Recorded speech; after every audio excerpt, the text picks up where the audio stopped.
नमस्कार दोस्तों, मैं सतीश सुमन आपके अपने YouTube चैनल श्रेष्ठ भारत में आपका स्वागत करता हूं। दोस्तों, हमने पिछली वीडियो के माध्यम से पढ़ा था मुस्लिम विधि के बारे में, जिसमें हमने पढ़ा मुस्लिम विधि के स्रोत के बारे में। उसी श्रृंखला में आज हम पढ़ेंगे कि मुसलमान कौन है और मुस्लिम विधि किन पर लागू होती है, जो कि BA LLB, LLB और PCSJ के लिए बहुत ही लाभदायक प्रश्न है। तो आइए चलते हैं हम अपने टॉपिक की ओर कि मुसलमान कौन है और मुस्लिम विधि किस पर लागू होती है। मुसलमान कौन है? तो मुसलमान वह व्यक्ति हैं जो मुस्लिम धर्म या इस्लाम को मानते हैं। मुसलमान दो शब्द मुसल्लम ईमान से मिलकर बना है, जिसका के तात्पर्य होता है खुदा की एकता और पैगंबर में विश्वास करना। तो मुसलमान के लिए आवश्यक नियम क्या हैं? तो मुसलमान के लिए 5 आवश्यक नियम हैं जो मुख्य रूप से हैं। तो पहला है कलमा, यानी कलमा पढ़ना। तो कलमा का अर्थ क्या होता है?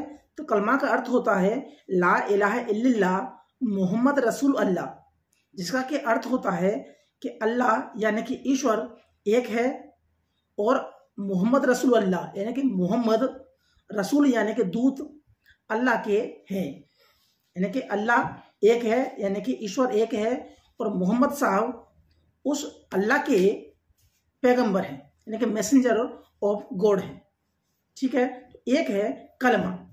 दूसरा है नमाज, यानी कि मुसलमानों को दिन में 5 बार नमाज पढ़नी चाहिए।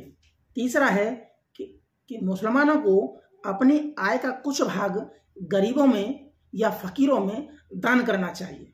चौथा है रोजा, यानी कि रमजान के महीने में उपवास रखना चाहिए, यानी कि रोजा रखना चाहिए।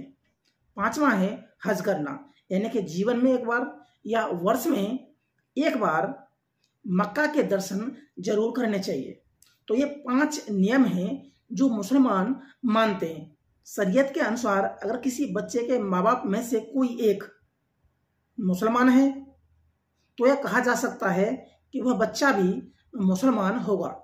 लेकिन आधुनिक समय में यह नियम लागू नहीं होता। वर्तमान समय में नियम यह है कि उस बच्चे के माँ बाप में से कोई एक मुसलमान है और उस बच्चे का जो पालन पोषण है वह मुस्लिम विधि के अनुसार होगा, तो ही बच्चा मुसलमान माना जाएगा। न्यायालय ने अपने निर्णयों में यह निर्धारित किया है कि मुस्लिम विधि के प्रयोजन के लिए वह व्यक्ति मुसलमान है जो तौहीद या रसूल पर विश्वास करता हो, यानी कि वह विश्वास करता हो कि खुदा एक है और मोहम्मद साहब उस खुदा के रसूल यानी कि दूत हैं। कोई भी व्यक्ति जन्म के आधार पर या धर्म परिवर्तन करके मुसलमान रह सकता है। जन्म से मुसलमान व्यक्ति जब तक मुसलमान रह सकता है जब तक वो अपने धर्म का परित्याग न कर दे। पूजा करना या हिंदू रीति रिवाज ग्रहण करना इस्लाम धर्म का परित्याग नहीं माना जा सकता। तो हमने पढ़ा कि मुसलमान कौन है। अब हम पढ़ेंगे कि मुस्लिम विधि किन पर लागू होती है। मुस्लिम विधि व्यक्तिगत विधि है और यह उन पर लागू होती है जो कि मुसलमान हैं। गैर इस्लाम के लोगों पर यह विधि लागू नहीं होती। इस विधि का संपूर्ण भाग भारत में लागू नहीं होता। ऐसा नहीं है कि मुस्लिम विधि का सारा नियम भारत में लागू होता हो। मुस्लिम दंड विधि, साक्ष्य विधि, संविदा विधि, दास्ता विधि भारत में लागू नहीं है। यह विधि विवाह, मेहर, तलाक, उत्तराधिकार, वक्फ आदि तक ही सीमित है और कुछ मामलों में भी काफी हद तक संशोधन हो चुका है, जैसे कि तलाक में कोई भी व्यक्ति धर्म परिवर्तन कर लेता है तो उसके पूर्व का नियम उस पर लागू नहीं होता। मुस्लिम व्यक्तिगत विधि प्रयोग यानी कि शरीयत अधिनियम 1937 के अनुसार मुस्लिम धर्म में परिवर्तित व्यक्ति उत्तराधिकार मामले में किसी रूढ़ी का या किसी प्रथा का सहारा नहीं ले सकता।